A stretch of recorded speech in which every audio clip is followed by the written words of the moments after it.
ॐ भूर्भुवस्सुः तत्सवितुर्वरेण्यं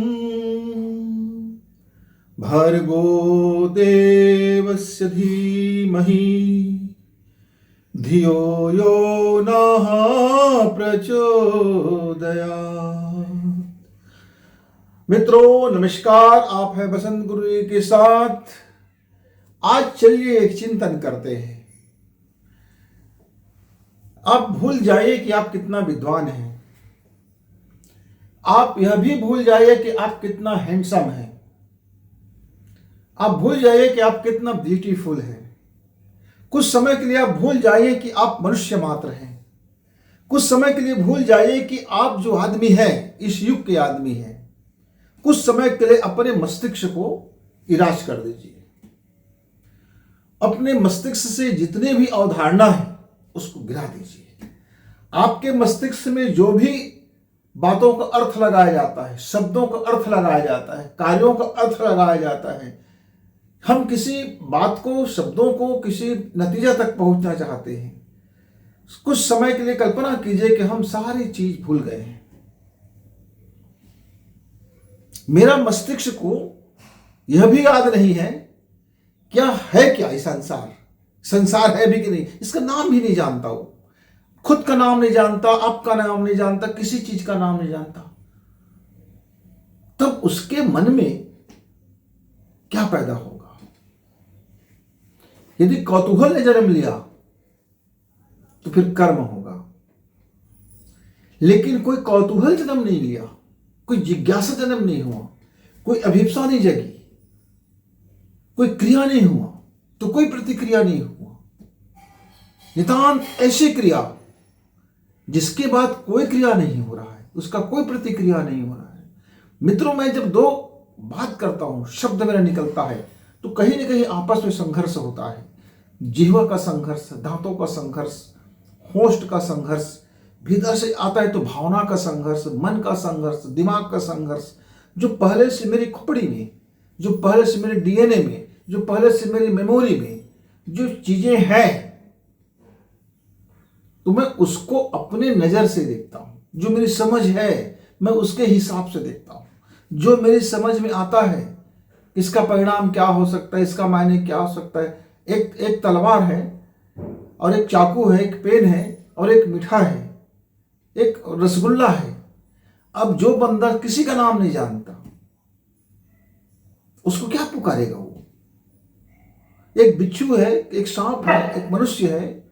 सोचिए इस बात को कि किसको क्या नाम पुकारेगा। कल्पना कीजिए, उसके सामने ईश्वर भी है, देवता भी है, दानव भी है, राक्षस भी है, मानव भी है, पशु भी है, पक्षी भी है, जलचर भी है, थलचर भी है, नभचर भी है, निशाचर भी है, वगैरह वगैरह। सारा ब्रह्मांड उसके सामने है। लेकिन वो किसी को जानता नहीं, किसी का नाम नहीं जानता, कैसे पुकारे ये नहीं जानता, क्या सोचे ये नहीं जानता। तो जो उसका कर्म होगा शुद्ध रूप से प्राकृतिक होगा। यानी प्रकृति जो उसके भीतर में पैदा करेगा वो उसका पहला कर्म होगा। और उस कर्म के अनुसार से वो जो अनुमान लगाएगा या जो मेमोरी रखेगा, फिर आगे का कर्म उसी के क्रिया और प्रतिक्रिया होता जाएगा। लेकिन हमारे साथ होता क्या है? हम बचपन से जिस जगह में रहते हैं, जिस शहर गांव देहात में रहते हैं, जिस परिवार में रहते हैं, जिस जाति में रहते हैं, जिस मान्यता में रहते हैं, जिस अपवाद में रहते हैं, जिस धारणा में रहते हैं, जो सोच विचार में रहते हैं, जो खान पान है, जो उनके कर्म हैं, उनके कर्म फल है, इस सब के बीच में अमूमन हमारे जीवन का 99% हिस्सा उसी से अटापटा रहता है। तो गीता का ज्ञान भी पोथी का ज्ञान लगता है, रामायण भी एक पोथी लगता है, बाइबिल भी एक कोई किताब लग जाता है, गुरु ग्रंथ साहिब भी लग जाता है कि चलो भाई इसका परिणाम कर लो और प्रार्थना याचना कर लो, कुछ दे देगा। नहीं, हर चीज पर ऐसा आदमी सोचता है कि जब मैं इसको प्रणाम करूंगा, मैं कुछ मांगूंगा तो मिल जाएगा। इस संसार में जो मिलेगा, किसी ने पैसा मांग लिया, किसी ने मिठाई मांग ली, किसी ने संतान मांग लिया, किसी ने घर मांग लिया, किसी ने बंगला मांग लिया, किसी ने प्रमोशन मांग लिया, किसी ने नौकरी मांग लिया, वगैरह वगैरह। इसी के इर्द गिर्द हमारा धर्म और हमारा कर्म चारों तरफ घूमते रहता है। और जब कभी मुक्ति की बात आती है तो सोचता है कि मैं ऐसा कुछ कर लूँगा, कुछ दान कर लूँगा, कुछ भला कर लूँगा। किसका भला? कुछ गरीब को खिला दूँगा, कुछ गरीब को कंबल बांट दूँगा, कुछ सफाई कर दूँगा, कहीं नाली साफ कर दूँगा, कहीं वो कर दूँगा, और मेरा मोक्ष और मेरा मुक्ति हो जाएगा।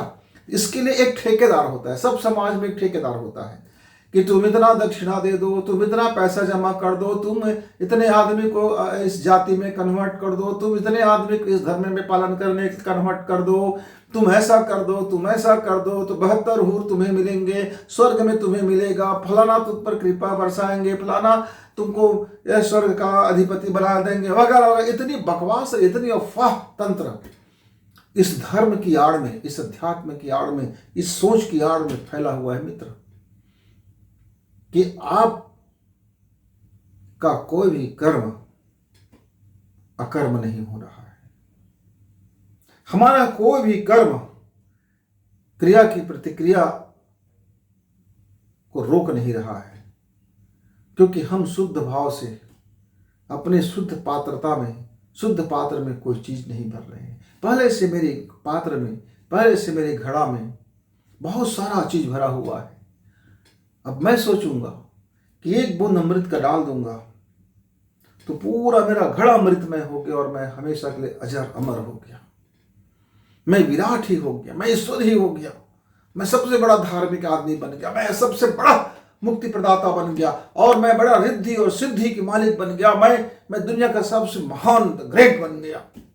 फिर मेरी पूजा करो, मेरी प्रावय करो, ये करो, वो करो, अच्छा चंदा दो, करोड़ों का चंदा दो, फिर ये बनवाएंगे, यानी फिर चार दीवारी, फिर वही शान शौकत, फिर वही खाने के सामान, फिर वही पहनने के सामान, फिर वही एक दीवार, फिर वही एक पेंट, फिर वही एक साज सज्जा, और फिर वही एक रुतबा, और गाड़ी में चलना, कार में चलना, हवाई जहाज में चलना, और वो करना, ये करना, फिर जिंदगी में एक ऐसा बुझाओ, ये, अरे बाप रे। तो भैया आपको ये सब करना ही था तो धर्म की चोला पहनना क्या जरूरी था?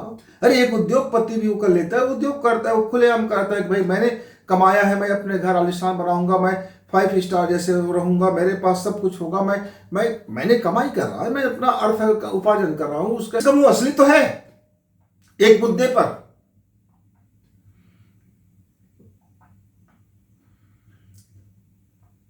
और हम एक पत्ता निकालते हैं, एक पन्ना निकालते हैं, एक श्लोक निकालते हैं और कहते हैं कि हमारा कर्म मुक्ति वाला कर्म होगा। मित्रों जरा सोचिए, गीता में कृष्ण जी कहे ना कहे, कोई पैगंबर मोहम्मद कहे ना कहे, कोई गुरु कहे ना कहे, कोई चेला चाटी कहे ना कहे, कोई ढकोसला वाला कहे ना कहे, कोई पाखंडी कहे ना कहे, या कोई संत पुरुष कहे ना कहे, आपका अनुभव क्या कहता है? क्या आप बिना कर्म किए एक क्षण के लिए रह सकते हो क्या? शारीरिक कर्म, मानसिक कर्म, वाचिक कर्म, दैहिक कर्म, अदैहिक कर्म, चैतन्य कर्म, अचैतन्य कर्म, सोच के किए गए कर्म, बिना सोचे किए गए कर्म। अब आप चल रहे हो बाजार में, एक पोस्टर आपकी आंख ने देख ली, आपकी आंख ने पढ़ लिया, पढ़ करके एक विचार बना लिया। आप उसके लिए एग्री नहीं थे, लेकिन आपकी आंख ने देखा और वो कर्म कर गया। आपके कान ने कोई बात सुनी, कोई चापलूसी सुनी, खुश हो गए, कोई बुराई सुना, दुखित हो गए, किसी की बुराई सुन लिया, मजा आ गया, यानी एक कर्म हो गया। आपने इमली देखा, मुंह में पानी आ गया, मीठा देखा, मन के अंदर हो गया, खा लिया, समोसा देख लिया, मन हो गया। किसी ने आपको बड़े प्रेम भाव से छू लिया, धोखे से छुआ था, अब उनको नहीं मालूम था, कोई उनके भाव में सेक्स नहीं था, पर आपके मन के अंदर गुदगुदी हो गया और आपने उसकी मानसिक रूप से आप उसके प्रति, सेक्स के प्रति उत्साहित हो गए, कर्म कर लिया। किसी एक को भीख देना था आपको और आप सोच गए मैं एक भीख दूं, उसको 4 आदमी देखे, क्योंकि मैं दान कर रहा हूं, महान तोपचंदई काम कर रहा हूं। आपके भीतर में एक दूसरा कर्म ने जन्म ले लिया कि मैं जो कर रहा हूं उसको कोई देखे, मैंने कोई वाहवाही करे, कोई ताली बजाए, कोई मेरी गुणगान करे, वगैरह वगैरह। लोकेशा लोकेशा। तो मित्रों, अब सोए हो, आप कहो कि मैं एक बिना कर्म का सोया हूं, पर सोते सोते आप क्या क्या क्या क्या सोचते रहते, क्या क्या आंख में देखते रहते हो। लेकिन कभी कभी एक ऐसा नींद आता है, रात भर आपका नींद कर्म करते हुए भी पता नहीं चलता कि आप सो गए थे, सुबह उठे फ्रेश हुए, कुछ समझ नहीं आ रहा था कि आपने कल सोते समय क्या सोचा था, कल का जिंदगी क्या था, इतनी जिंदगी जिंदगी क्या था, एक क्षण के लिए याद नहीं रह जाता। उस बीच में नींद में जितने भी आप कर्म किए रहते हैं उसका भी आपको भान नहीं होता। आपने नींद में क्या क्या बड़बड़ बड़बड़ बोल दिए। कई बार आप देखते हैं ना, नींद में सोया है और आदमी फिर कुछ कुछ बोल रहा है, उसको पता ही नहीं क्या बोल रहा है, पर नींद में वो बोल रहा है, वो नींद में किसी कुछ कर रहा है। नींद हो सकता है कि उसकी जिस समय जाग रहे थे उस समय का कोई कर्म हो। तो मैंने अपने गुरुदेव से पूछा, गुरुदेव मुझको ये बताइए कि फिर आपको मुझको धोखा क्यों देते हैं कि तू कर्म कर और कर्म से मुक्ति मिल जाएगा। जब मैं कोई भी कर्म करूंगा उसका प्रतिक्रिया ही होगा, मैं एक शब्द बोलूंगा तो ध्वनि ही होगा, ध्वनि टकराएगा ही, इस ब्रह्मांड में भी ध्वनि फैलेगा, उसका भी अपना एक संघर्ष है। और यदि मैं मौन भी हो जाता हूं तो भी उसका एक संघर्ष है, क्योंकि भीतर में वायु है, भीतर में अग्नि तत्व है, भीतर में प्राण तत्व है ना, तत्वों का कोई न कुछ है। तो कम से कम गुरुदेव आप तो मुझे ये ना कहें क्योंकि ये कोई एक ऐसा कर्म करो जो कर्म से मुक्ति दिला दे, कोई कर्म का वो ऐसा कर्म होगा जो कर्म ही नहीं होगा लेकिन कर्म होगा, फिर उसके बाद कर्म करने के झंझट से मुक्ति, संसार में आने जाने की बंधन से मुक्ति, या शरीर धारण करने की बंधन से मुक्ति। कभी आदमी का शरीर है, कभी भेड़ का शरीर हो गया, कभी कुत्ते का, कभी कीड़े का, कभी मकोड़े का, कभी मच्छर का, वगैरह वगैरह। जितने लाखों अरबों जीव जंतु उसमें कोई ना कोई जीवात्मा तो है, कोई सफर तो कर रहा है। मैं नहीं तो मेरे जैसा कोई है जिसका प्राण अभी मच्छर है, अभी मक्खी है, अभी कुत्ता है, अभी बिल्ली है, वो भी है, जीवात्मा है, वो भी है, एक आत्मा राम है। मैं क्यों नहीं हो सकता? वो मैं भी हो सकता हूं, आप भी हो सकते हो, कोई भी हो सकता है। फिर वो उसका कर्म क्यों बंधन में पड़ गया? कभी कुत्ता ने सोच के भूखा क्या, कभी कुत्ता ने सोच के काटा क्या, कभी बिल्ली को दबोचते समय, बिल्ली को मारते समय जिसका मांस नहीं खाता वो उसको चीड़ के फाड़ के उसको मार डालता है। कभी कुत्ता ने सोचा क्या मेरे कर्म अप्राकृतिक है, जब मेरा भूख मैं खाना, मेरा खाना नहीं, मेरा आहार नहीं, मैं क्यों उसको मार डालता हूं? क्या प्रकृति कहता है उसको कि कोई कृत्रिम कहता है, क्या हमने सिखा दिया है, वगैरह वगैरह। ढेर सारे क्वेश्चन थे मन में, ढेर सारे प्रश्न थे। तब गुरुदेव ने कहा, बेटा बसंत तू ध्यान से समझ, कृष्ण ने अर्जुन से क्या पूछा और कहा कि तू कौन सा कर्म कर, वो कर्म तू कैसे करेगा, किस भांति करेगा, क्यों कर्म होते हुए भी कर्म नहीं होगा, वो परिणाम देते हुए भी उसका कोई और परिणाम नहीं होगा, यानी वो क्रिया का कोई प्रतिक्रिया नहीं आएगा।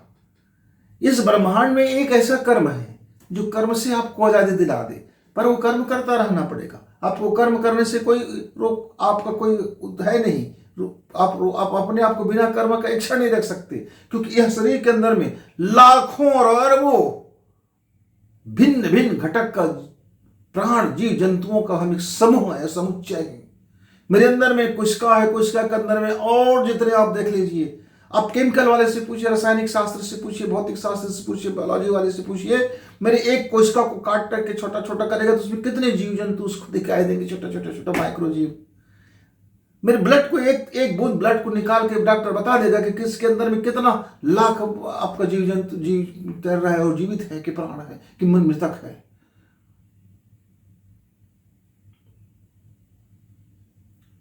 मित्रों, आप सम्मोह करते हुए देखते हैं कि जब आपके वीर्य में लाखों शुक्राणु रहते हैं, लाखों हजार शुक्राणु तो मर जाते हैं, सैकड़ों शुक्राणु मर जाते हैं, कोई एक शुक्राणु अंडाणु के साथ क्रिया करने में सक्षम होता है और एक नए जगत का निर्माण करता है, एक नए जीव का निर्माण कर देता है, अद्भुत तरीके से क्रिया का प्रतिक्रिया।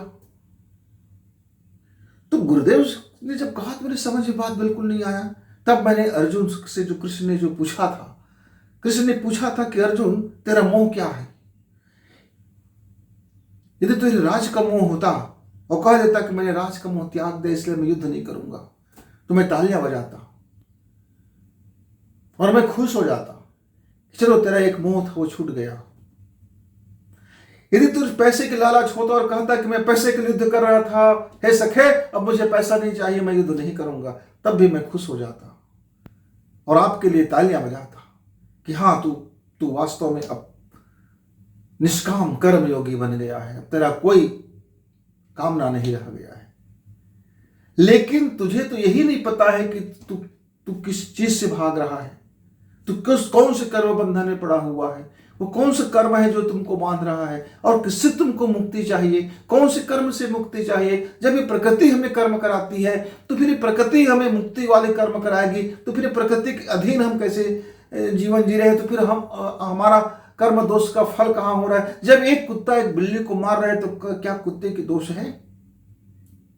क्यों बिल्ली का क्या दोष था कि उसको किसी कुत्ते ने दबोच लिया? एक आदमी मांस खाता है, स्वाद के लिए खा देता है, बकरे को काटता है, गाय को काटते हैं, भैंस को काटते हैं, बकरियों को काटते हैं, मुर्गे को काटता है, कुत्ते को काटता है, बिल्ली को काटता है, जोक को काटता है, मछलियों को काटता है, काट करके खा करके कहता है हाँ मजा आ गया, आज पार्टी सार्टी हो गया।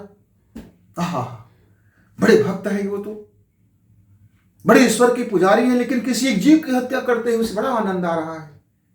सोचिए जरा मित्र, जब आपको किसी जीव हिंसा में आनंद आ रहा है तो उसका भाई प्रतिक्रिया तो आपको मिलेगा।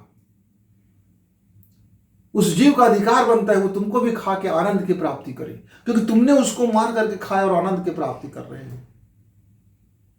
मित्र, बड़ा पेचीदा चीज हो जाता है। ये छोटी छोटी बातें हैं, बात करेंगे तो बहुत लंबी चली जाएगी, दूर तक चली जाएगी, लेकिन हम अपने असली मुद्दे पर आते हैं। एक कर्म ऐसा है जो कर्म होते हुए भी कर्म नहीं है, यानी वो कर्म का फल तो निकलेगा पर कर्म फल के बंधन में आप नहीं बंधोगे। तो कृष्ण महाराज ने अपने सखा को यह बात बताई है, खुलेआम बताई है, सबके लिए बताई है, ओपन, किसी के लिए कोई क्लोज नहीं, कोई कॉपीराइट नहीं। आप भी उसका उपयोग कर सकते हैं, आप भी प्रयोग कर सकते हैं, आप भी सोच सकते हैं, चिंतन कर सकते हैं, मनन कर सकते हैं, जीवन में उतार सकते हैं। और जब तक उसको कर्म में नहीं उतारोगे, प्रयोग नहीं करोगे, तब तक इस कथन को समझना बड़ी मुश्किल है। चलिए एक हम भौतिक कर्म करते हैं, एग्जाम्पल देता हूं, छोटा सा है। सुबह सुबह का वक्त है, एक गायत्री साधक, वो अपने आप को साधक कहते हैं इसलिए मैं भी बोल रहा हूं, उसे कोई साधक वाधक इस संसार में होता नहीं, कोई किसी को साधा नहीं सकता। खुद को साधना है तो साधिए, तो स्वयं साधक हो सकता है, स्वयं के कार्यकर्ता हो सकते हो, स्वयं की भक्ति हो सकता है, स्वयं के लिए ही कुछ कर सकते हो और स्वयं के लिए कुछ छोड़ सकते हो। यानी स्वयं पहले अपने को देखो, मैं कौन। एक कुत्ता है, कुत्ता क्या मांगेगा? मांस मांगेगा। यदि तुम मांस मांग रहे हो भगवान से तो क्या हो? कुत्ते हो, जाहिर है। तो कौन क्या मांग रहा है, तो मांग क्या रही है महत्वपूर्ण नहीं है, वो मांग कर रहा है मतलब उसके पीछे लॉजिक है, वो क्या है। एक चोर किसी दुकान में जाता है, देखता है वाह वाह क्या कीमती सामान है, इसको चोरी कैसे किया जा सकता है। दुकानदार को नहीं मालूम कि चोर है कि ग्राहक है, उसके लिए सब ग्राहक है, पर चोर को मालूम है कोई चोर है, क्योंकि उसको निगाह उसकी चोर की दृष्टि से चौर्य कर्म कर रहा है वो। तो मित्रों, आपका कर्म क्या है सिर्फ आप ही जान सकते हो कि आप कौन सी दृष्टिकोण से कौन सा कर्म कर रहे हो। और जिस क्षण ये जान जाओगे जो तुम्हारा कर्म है वो तुम्हारा ही बंधन का कारण है, फिर क्यों ना इस कर्म को मैं त्याग कर दूं, मानसिक सोच को त्याग कर दूं, भावना का ऐसा ना कर्म करते समय कुछ करूं, तो आप समझ जाओगे। तो मैं कह रहा था, एक महोदय यज्ञ कर रहा था, हवन कर रहा था और बोल रहे थे ओम भूर्भुवः स्वाहा तत्सवितुर्वरेण्यं भर्गो देवस्य धीमहि धियो यो न प्रचोदयात् स्वाहा इदं गायत्र्यै इदं नमः। उस पंडित जी से, उस महाराज से, उस साधक से मैंने हाथ जोड़ करके निवेदन किया, हे महात्मान, तुमने मंत्र को स्वाहा कर दिया और कह दिया कि हे गायत्री माता, मेरा तो कुछ था नहीं, तेरा तुझको सौंप दिया, तेरा तुझको सौंप दिया, मेरा क्या जो मेरा लागे, तेरा तुझको अर्पण है। तूने मंत्र को तो सौंप दिया, पर तू अपने भावना को, अपने कर्म को, अपने लाभ हानि को, अब मैं करता हूं, मैंने यज्ञ किया, मैंने इतने को यज्ञ कराया, मैंने ये वो अनुष्ठान कराई, मैंने ये अनुष्ठान करी, मैंने इतने मंत्र जप कर लिया, इतने लाखों जप कर लिया, इतने मंत्र मैंने पढ़ लिया, इतने जीवन तक ये कर लिया, वो कर लिया, ढिंडोरा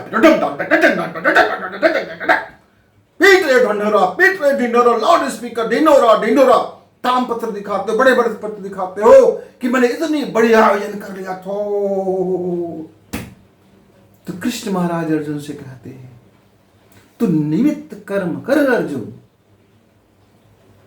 बस निमित्त कर्म कर, जो तेरा कर्म का अधिकार है, जो तेरा कर्तव्य कहता है। आज के परिवेश में, अभी के संदर्भ में, तू अपने लिए कर्म मत कर, तू धर्म के लिए कर्म कर। और धर्म अभी क्या है तेरा, कि जो अधर्म के पक्ष में खड़ा हुआ है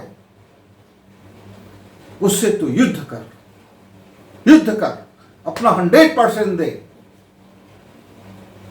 जीत हार की बात छोड़, लाभ हाथ की बात छोड़, तेरा मेरा की बात छोड़, ये भीष्म पितामह कौन है ये बात छोड़, ये द्रोण कौन है ये बात छोड़, कर्ण कौन है ये बात छोड़, दुर्योधन कौन है ये बात छोड़, युधिष्ठिर कौन है ये बात छोड़, भीम कौन है ये बात छोड़, स्वयं कृष्ण कौन है ये बात छोड़। तू देख अर्जुन, तू है एक बंदा, और तेरा आज का, अभी का, वर्तमान का क्या कर्म, कर्तव्य कर्म कहता है, बस उस कर्तव्य कर्म को किए जा, बिना अटैचमेंट हुए, अपने को होश से भर, जागे हुए कर्म कर। ये जागे हुए कर्म तेरा बनेगा गायत्री महामंत्र, और जब तू कर्म करेगा वो बनेगा तेरा स्वाहा, और जब तू कर्म के परिणाम से अटैचमेंट नहीं होगा तब तेरा होगा इदम नमम। यज्ञ कर्म कर, तू कर्म ही तेरा यज्ञ हो जाए। मित्रों, यदि आप इस बात को भली भांति समझना चाहते हैं तो जीवन में प्रयोग करें। ये बिना प्रयोग किए, बिना एक्सपेरिमेंट किए, मैं चाहे गला फाड़ फाड़ कर चीख चीख के चिल्लाऊं, समझ में आने वाला नहीं है। क्योंकि ये क्या है, ये ऐसा है मित्र, एक कमरा है, एक कमरे में पूरा अंधकार छाया है, कुछ लोग बैठे हैं। मेरे पास एक और कमरा है जिसमें मैंने 50 बल्ब लगा दिया है और हर तरफ से प्रकाश है, ऊपर नीचे दाएं बाएं सब तरफ से प्रकाश ही प्रकाश। अब मैंने कहा एक से, जो अंधेरे में बैठे हैं उनसे मैंने कहा कि आप लोग प्रकाश में बैठे हो, आंख खोल कर देखो, ये जो दिखाई दे रहा है ये प्रकाश है। उसने आंख खोली, धुंधला धुंधला कुछ चीज दिखा, उनको लगा हाँ यही प्रकाश है। और जो प्रकाश में बैठे हुए थे, मैंने उनसे कहा यहां पूरा घनघोर अंधेरा है, आंख खोल, अंधेरा को देख। अब उसने आंख खोली, पूरा दीवार, हर आदमी, हर चीज उसको दिखाई दे रहा था। बोले अच्छा, इस अंधेरे में इतना साफ दिखाई देता है, इसको अंधेरा कहते हैं। अब शब्द का फर्क था। तब मैंने कहा एक चीज कर लेते हैं, अब हम कमरा बदल लेते हैं। अब कमरा बदल लीजिए।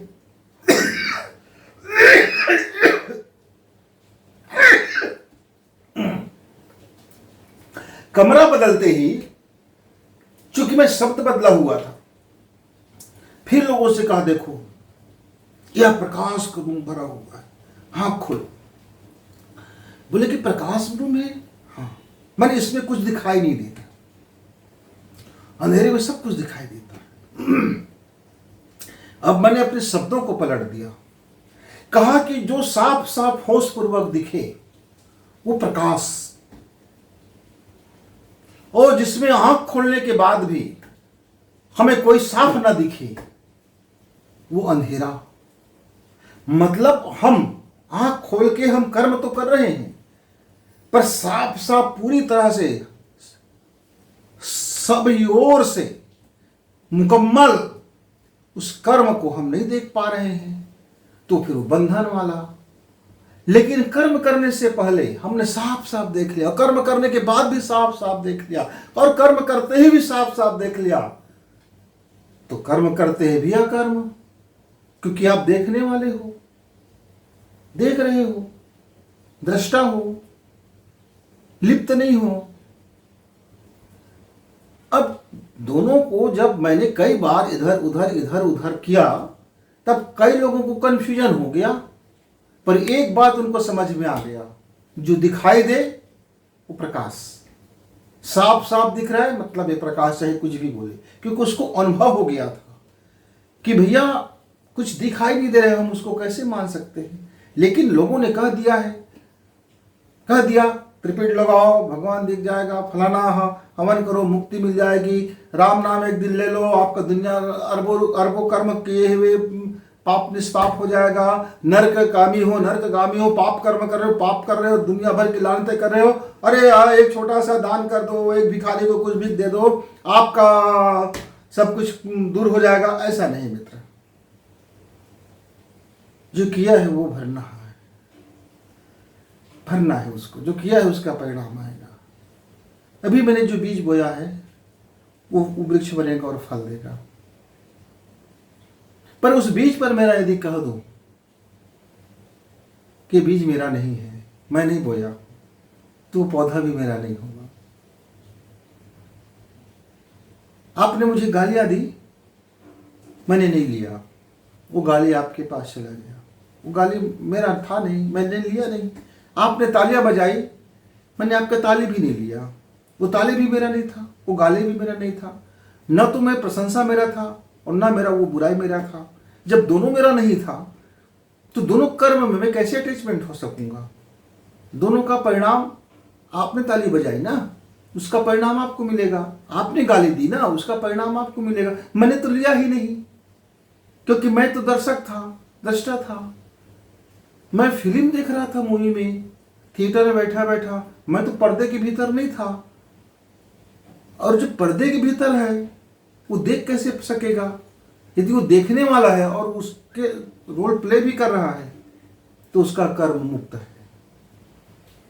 रोल प्ले भी कर रहा है और वो बैठे बैठे देख रहा है और सोच रहा है मैंने कितनी अच्छी कर्म, मैंने कितना एक्शन बढ़िया किया, कहाँ गलती हो गया, अगले बार सुधार लूंगा। तो देखने वाला भी वही और करने वाला भी वही, विश्लेषण करने वाला भी वही और उसको सुधारने वाला भी वही। जब इस प्रक्रिया में कोई कर्म चल पड़ता है मित्र, तो फिर वो कर्म होते हुए भी निष्काम कर्म बन जाता है और वो आपको आजादी दे देता है। तो आइए हम अपने कर्म को करते हुए एक ऐसा कर्म करें जो हमको आज़ादी की ओर ले चले। जब तक आप आज़ादी के लिए पहला कदम रखें, तब तक गुरु जी को विदा। नमस्कार, धन्यवाद।